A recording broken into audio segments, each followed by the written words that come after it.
Jordan.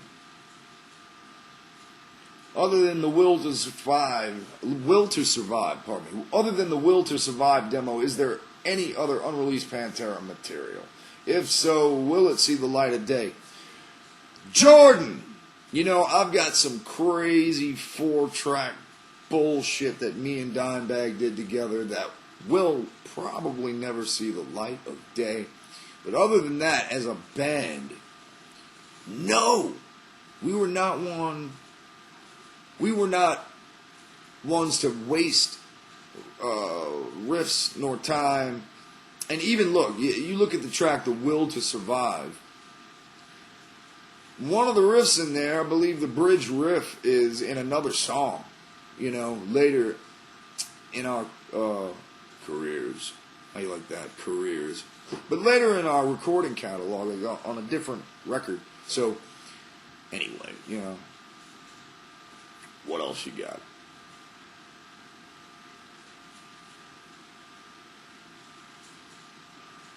Okay, no, we don't know who asked this question, but someone wants to know if I've ever had stage fright.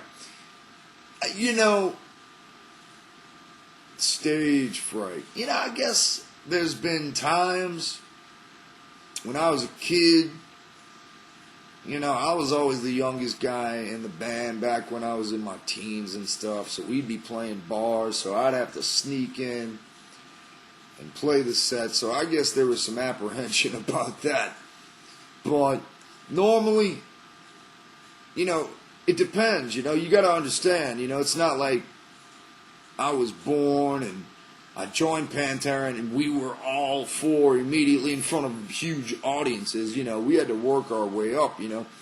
I can remember, I guess, being on the Cowboys From Hell tour and playing some distant place that, you know, hadn't seen a rock concert, not like the one we were going to put on anyway, in a long time, and it being a tiny bar, 8 people in there, freezing cold outside, snow. And I just went out and kicked over every table. Got everyone's attention, man, pretty quick there. So, once you get the microphone in your hand, whatever stage fright you thought you had pretty much melts. What you got for me? How do I feel in concert? You think the energy is fucking awesome. Pablo! Thank you, bro. Thank you. You know, I know no other way, really. You know, I can't do it any other way. So, you know, when I play live, I do what I can, man. Every night, physically, you know. What else you got?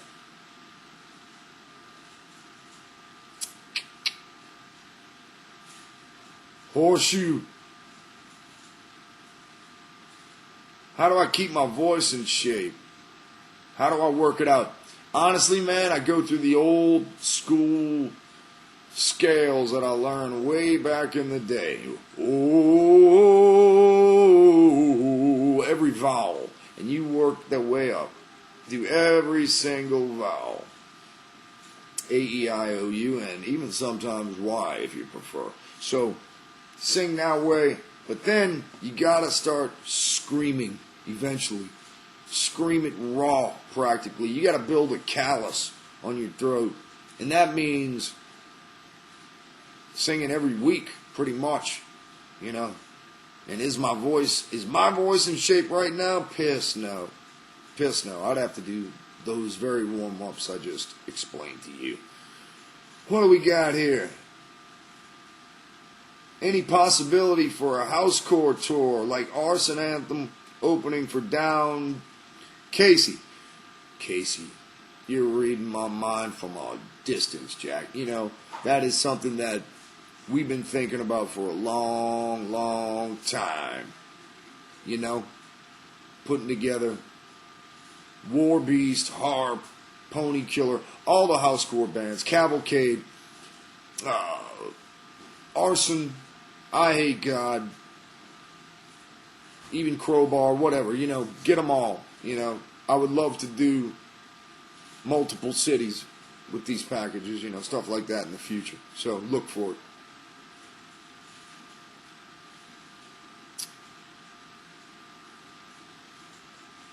All right, I got a question here from not necessarily anonymous, but what is the hardest Pantera song to sing?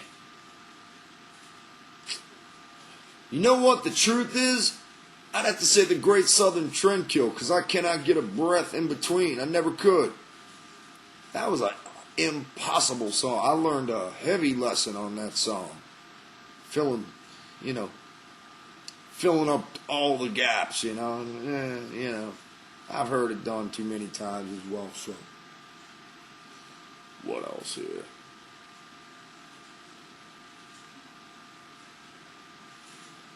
And hey, by the way, I respect you too, bud. Thanks. Kyle Sutton. What's a funny story? Favorite memory from the CFH tours? Dude, hanging out on our first U.S. tour with Suicidal Tendencies, that shit was fun. Exodus, everybody was cool as fuck. There was mayhem pretty much every night. I'm in my 40s now, but it's still fucking fun to tell a story about the time Dimebag ruffled Yngwie Malmsteen's motherfucking feathers. That shit was funny as shit. Rocky George, don't hold it against me for saying this, but that particular night you wanted to beat that little motherfucker into the ground, and it was hilarious. You were inebriated, so was I, so was everybody, but that was in 1990, brother. That was a funny night. Poor Yngwie, little chump.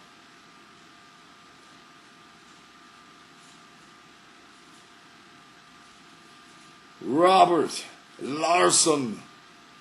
How come my age is in reverse? I don't know. I don't know what's happening to me. Next time y'all see me, I might be back in an egg. My mom used to tell me I was hatched. Am I ever coming back to Norway? Yes. Yes, I'm coming back to Norway. Too many friends there. Too many satellites. Joe! You want me to sing right now? You're out of your mind. Huh? You dare me? You dare me? I can't do it. I can't think. You tell me something.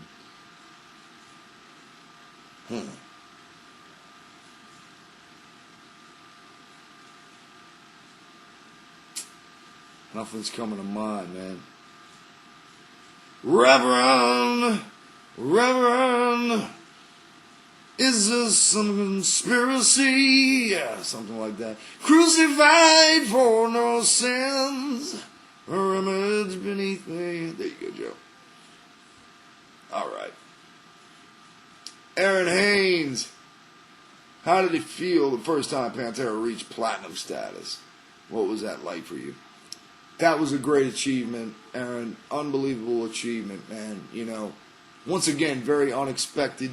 I'm a pessimist when it comes to getting anything good because the music industry could be very, very rough. But, man, it's a great feeling.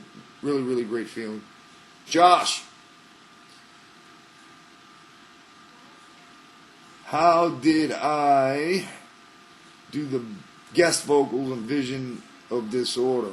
How did that come to be? Well, I toured with Tim from Vision of Disorder. I became friends with the whole band, man, and they used to come out and see us in New York, and they just asked me to do it. I did it, man. It was fun.